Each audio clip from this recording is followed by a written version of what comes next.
following is a project of our nonprofit newsroom. Support Midcoast Morning and local journalism today at chly.ca/donate. Local news doesn't survive without local support.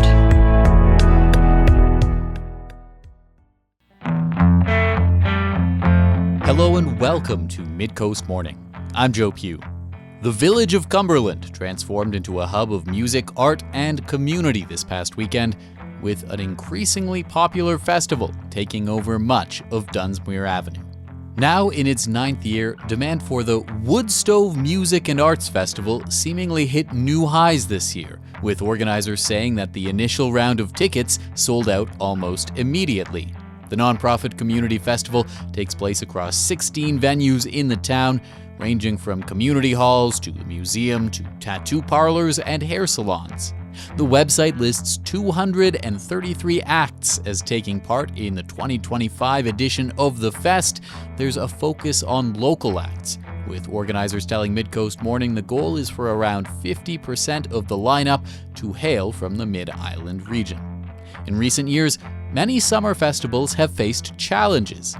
Earlier this year, it was reported that the Regina Folk Festival had permanently shut down due to financial struggles, and that the Newfoundland and Labrador Folk Fest faced an uncertain future, with this year's edition potentially being the last.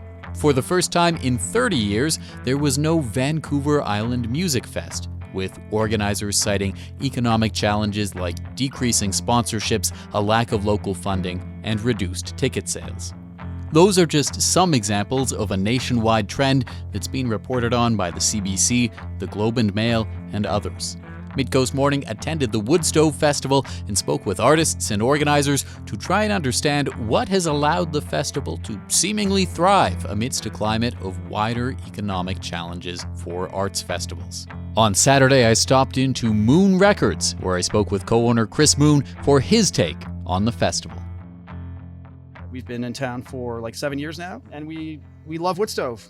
It's a great event. It brings a lot of people to town, and it's just really cool how like the whole town turns into the festival. You can just enjoy the festival without even having a ticket and just walking up and down the street. There's like music everywhere and a lot of energy in town. I love it. Yeah. How has it evolved over the time that you've been in the community? When we first moved to town and we were involved, I'm pretty sure that at that time the tickets had sold out like a few days before the event.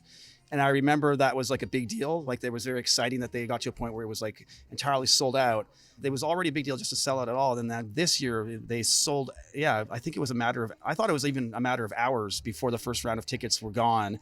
I think it's amazing. Yeah. And then they did drop a few extra tickets on Sunday, and just to allow people that lived in town here to come in person and buy a ticket right here in the store at Moon's Records. Because sometimes it's a bit of a battle trying to win the online ticket game. I think they were sold out really fast online. So yeah, it was nice that they gave the community members a chance to come here in person and get a ticket the old fashioned way and stand in line. We're in an age where it's not uncommon to see headlines about maybe summer music festivals struggling and not doing as well as they have in past years. What do you think the Woodstove Festival is doing right, such that its success seems to be just continuing to grow? Yeah, I don't know. That is a very good question. It seems like they're doing everything right. It's probably, I think the thing that's kind of neat about it is there's like a fair amount of mystery involved with the artists, because they bring in such a wide range of artists, of like artists that are lesser known and artists that are well known. But I think it's fun coming into it and not really looking at the schedule and not knowing a bunch of the names, and just checking things out and trying them out and discovering things that you never would have discovered otherwise. And I think that's a really fun part of being at a festival like this, is stumbling upon things that you didn't even know existed that are awesome. Yeah. How do you think Cumberland and this festival are intertwined, or what does this festival maybe say about Cumberland? I don't know. That's another really good question. I feel like Cumberland is a very laid back town, and I think that people can come here and they feel comfortable walking up and down the street and feeling welcome here. And it's like, I've been to other music festivals where you just kind of, you get to the festival and everyone that's there is there for the same reason, and you're all just kind of immediately friends. And I feel like that feeling is happening here, but it's in a town, or which is, you don't really go many places in the world where you walk around a village or a town and you feel that welcome feeling everywhere you go. Is that, I think that's why people keep coming back, because I think they like coming to Cumberland and walking up and down the street and feeling at home with the festival. Yeah. Chris Moon is co-owner of Moon's Records in Cumberland. Also on Saturday, I spoke with Woodstove's production manager, Mark Edwin Berge. We are in the box office at the Woodstove Festival. It is Saturday, kind of midway through the day, maybe midway through the festival. How have things been going so far? It's been wonderful. You know, this is my third year in this role, and since joining the team, I've noticed every year we get just more refined with getting everything rolling. We have a lot of returning managerial crew and volunteers, so every year there's just a greater depth of knowledge on how to do this thing in a way that feels smooth for everybody, cohesive. And as I walk around, the vibe is one of harmonious, I'd say, like, playfulness. And people are just, I see a lot of smiles. I see eyes smiling, and I feel, as I move around, like just a lot of love, basically, in the air. Yeah.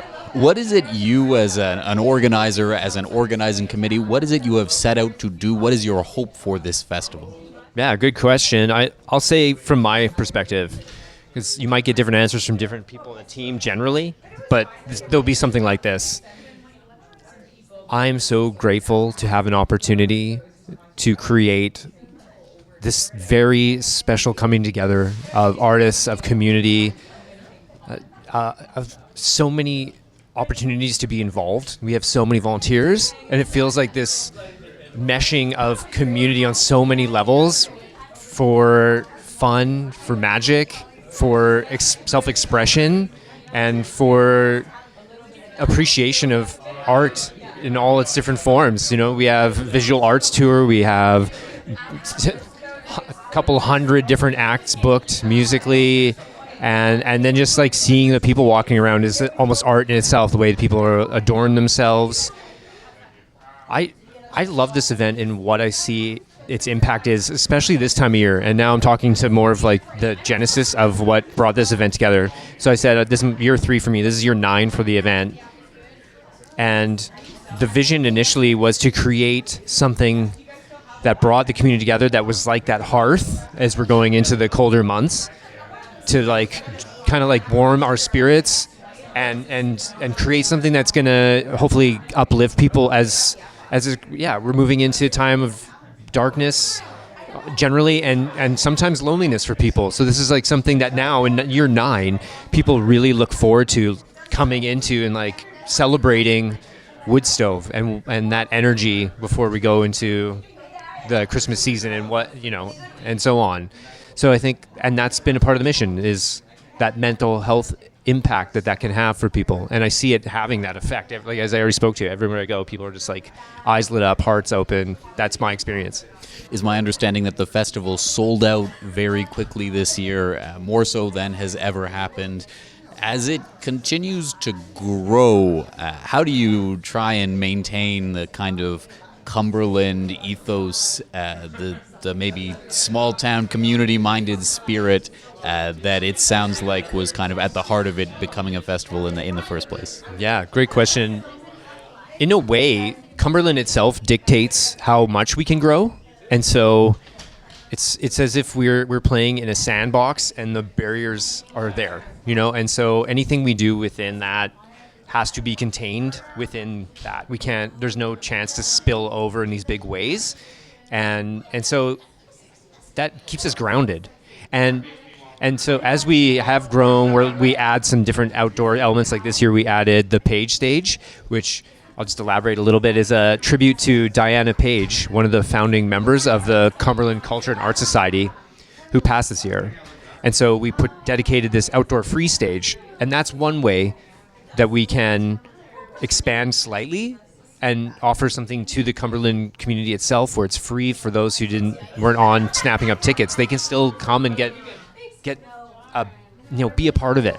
And so we look to do things like that. We also have the Cub space, which is free to the public as well, where you can go and there's DJs and there's food trucks and things like this. So, we're doing our best to, as we grow, tend to this relationship that we can't be severed. We need Cumberland to embrace this organization and Woodstove, and we're leaning in on how to do that. We also have meetings with representatives from the village, representatives from the business sector, and we ask for feedback from the citizens of this amazing village, and we implement changes. And so we not only we listen, we actively listen and prove it by actually making changes that then we get more feedback on. So I think, yes, it's growing. The hype has certainly now reached a very high level where, as you said, last year we didn't sell out until I think the week prior to the actual event. This year we sold out in an hour. So it's a big jump, and but we're still grounded. It's still the same amount of people generally. We're we can only grow so much. There's only so much venue space. We need the community shops and all these organizations to open their doors to us to make this thing happen. And without the community saying, yes, here, our doors are open, yes, we embrace it, it can't happen. Yeah. This is all happening in a climate where in the last couple of years, maybe granted this is more so talking about a lot of summer festivals, but there have been reports of a number of them struggling, some of them going on a hiatus. How have you been kind of insulated from that, or how are you able to experience this success in that kind of climate, and how much of it ties into all of those things we were just talking about? Great question again. I think a big part of what's going on there is that I would say that this is an artists' festival. And so, of the 2,800 people who are ticketed in some form, nearly half of that is artists and volunteers. There's maybe a third. And so the artists who come to this thing love it. And so their enthusiasm, I think, is a big driver. And really it's our artistic direction team who puts together the lineup and puts together the vision and the offering that's going to be public is so good at what they're doing that they are able to highlight all these amazing local artists and bring artists now from across North America, probably beyond. Those aspects play in, and then the timing, early to mid-November, there's not a lot of competition, so you can't take that out of the equation. And the unique vibe of being in Cumberland also, which is a thriving, very small little, village. So there's this real charm involved as well, the time of year and the coziness and the small venues. It's really hitting a number of sweet spots, I think, where we're offering something that maybe is a little different than some of the other events that may be struggling to whatever degree. Mark Edwin Berge is production manager for the Woodstove Music and Arts Festival. Midcoast Morning is part of our nonprofit newsroom project, supported by listeners like you. Keep this program on the air by funding it today with a monthly sustaining donation at chly.ca/donate. We've got tote bags and shirts if you need an incentive. Today's program is taking a look at the Woodstove Music and Arts Festival in Cumberland. The festival took place last weekend and brought more than 200 acts to the area to perform at venues across the village. It also saw significant demand for tickets, with passes for the festival almost immediately selling out, according to organizers, who told CHLY that around 1,500 tickets were sold for the event. There's an emphasis on local acts, with organizers saying the goal is for around half of performers to hail from the surrounding area. One Mid-Island act returning to the festival was Nanaimo duo From the Earth, whose performance this year was particularly emotional. Less than 2 weeks before the event, member Michelle Loretta was diagnosed with thyroid cancer. Despite Loretta having surgery just a few days before the festival, the duo decided to go ahead with their performance. I spoke with them following their set last Saturday. Hey everybody, my name is Mike, and I'm part of the group From the Earth. Yo, I'm Michelle. And you have just performed at the Woodstove Festival. What was that show like for both of you? It was really hard. Yeah, we've played there several times before, and this is a different time for us just because Michelle is recovering right now from some neck surgery. And so I kind of ended up taking the lead on some of the tunes, but she still toughed it out and sang some amazing songs. So it was a little bit different than previous, but it was super fun. You shared during the show that, Michelle, you had surgery on Wednesday. You perform here on Saturday. No one would have begrudged you for not doing this here today. Can you tell me about the decision to go ahead and still do the set? Yeah, well, when you play music and that's all you do, what else are you going to do, you know? Yeah, and what makes you feel better more than singing and joining the community and an amazing event like Woodstove? For both of you, what is the Woodstove atmosphere or experience about? Like, what stands out to you about this place and this festival? I mean, it's pretty magical being in Cumberland. It's such an artistic community. It's also just amazing to be able to have an outdoor/indoor festival this time of year, where there's tons of different venues and tons of artists and music on the street. And so it's just like such an amazing community, and it really brings artists together, and it really helps artists identify themselves. So for me, it's just like a magical opportunity to spend the weekend. And check it out, especially something in November. How about for you, Michelle? I mean, Woodstove is where all the superstars are, so. You've played here at Woodstove before? Yeah, we've made a lot of good friends, and we've played here for a few years in a row now, and we're looking forward to coming back all the times and feeling like home every time. Mike, you said something during this set. You said that there's this period when you're a musician and maybe you've learned to play. Maybe you've even started writing your own songs and you're just maybe doing it in your house or for your friends or whatever, but you're never like sure if you can call yourself an artist, or there's this like self-doubt. And then you're here at a place like Woodstove and you look at the wristband and it says artist and it's really affirming. And I'm wondering if you could just tell me about that idea. Yeah, totally. Absolutely. I think it kind of is that imposter syndrome of being an artist. And I think so many times we judge ourselves for the work that we do, and really can we classify ourselves as an actual artist? And festivals like this and other festivals and even other venues, they allow you to play, but sometimes when you get that little wristband or that little pass that like gets you into different things, and you look down and you look at your wrist and you're like, yeah, I am an artist. And so I was thinking about that as I was driving today, and I looked down and I was like, I am an artist. Okay, I am. And even now, I've been doing it for years, like 30 some ish years, been playing music. And even still today, it's hard to classify yourself as an artist, but it's really affirming having these festivals and the events that allow you to do that. And I understand this festival in particular has this mandate. Well, number one, there are so many different venues and so many time slots that there are just a lot of artists here. And number two, there's like an explicit focus on having a lot of local artists from the island. Does it seem like, do you get the vibe that is something that what you're talking about there is something that this festival in particular, like as compared to others, is good for? Yeah, I mean, I've never been to a festival where there's like so much going on and so many different amazing artists and all these little venues. And in this town, you're kind of like walking around and you're kind of peeking in to look at all the shops, because you'll look in and there'll be somebody playing this amazing, set. And it's just like, it's pretty magical to kind of like peek around the corner and just not know what you're going to find. And like you said, bringing in these local artists and these different people who are playing, it's just showcasing how much talent and how much artistry there is on this island and in this community.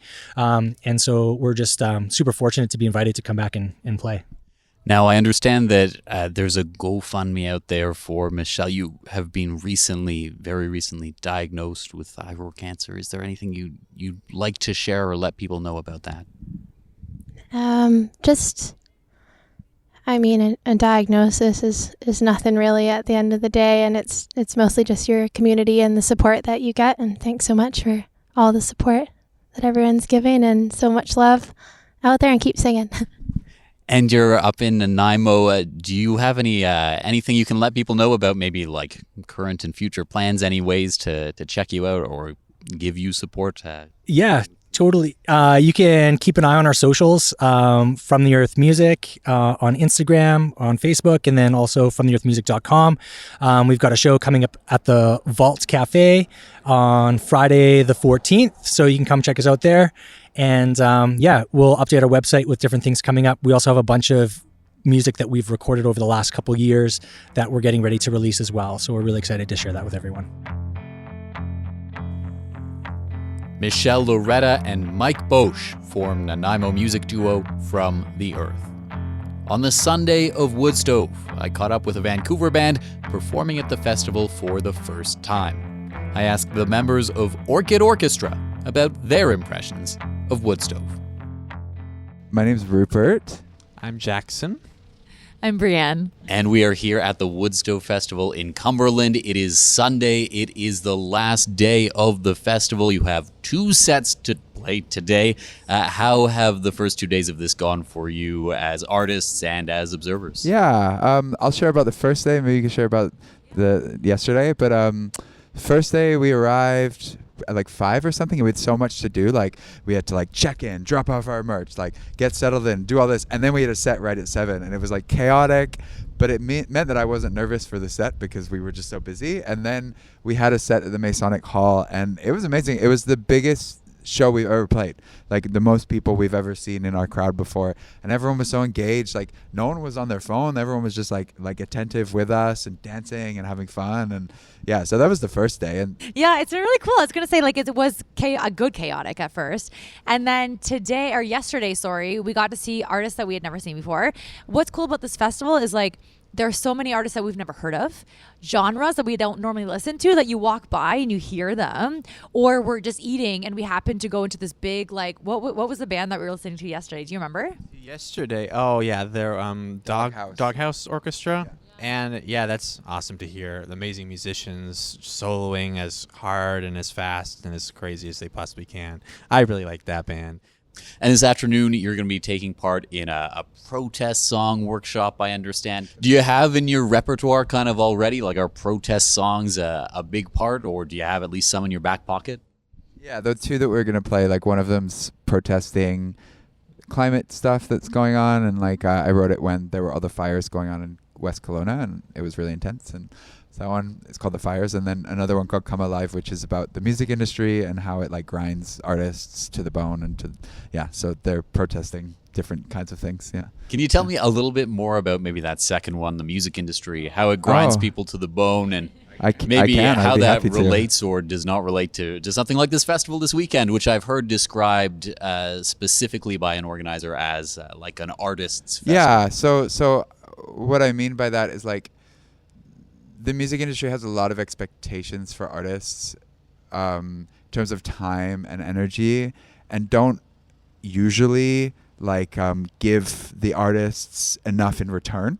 I'm talking maybe financially or respect wise. This is just my experience. I've been doing music industry stuff for a long time, and yeah, like there's so many beautiful sides to the music industry, but there's a lot, the capitalist side of it, that is just like, it just grinds you. And like these days, like I sort of manage our band, and it's like and these 2 help for sure, and without them I don't know, I'd be floundering. But like there's so much to do these days, like social media, booking, like organizing, practicing, scheduling.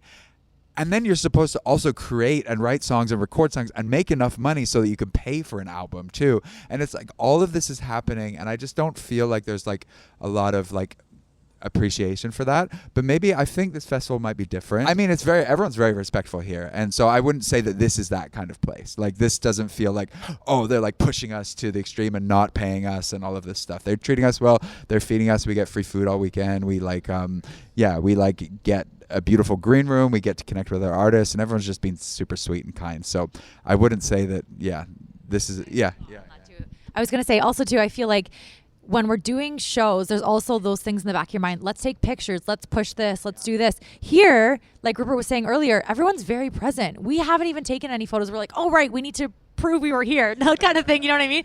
Everything has been very present. Everyone is like an artist of some sort, or just in taking it in. There's no agenda, is what it feels like. It feels very present and freeing. What makes a festival successful, one versus another? What are the things that make it seem to work for you? I mean, I bet like, so Woodstove has an incredible reputation. So anyone we mentioned Woodstove to, they were like, I love Woodstove. It's my favorite music festival. Like we heard that a lot.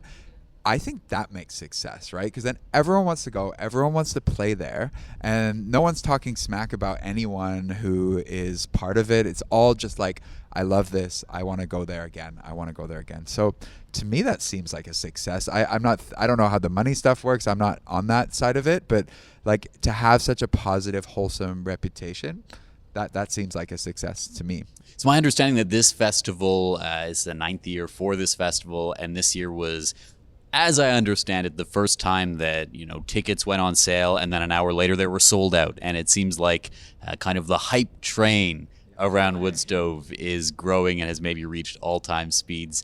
What do you think it's important to kind of keep in mind at what feels like this stage where, as you say, the reputation seems to be very good, people have nothing but good things to say?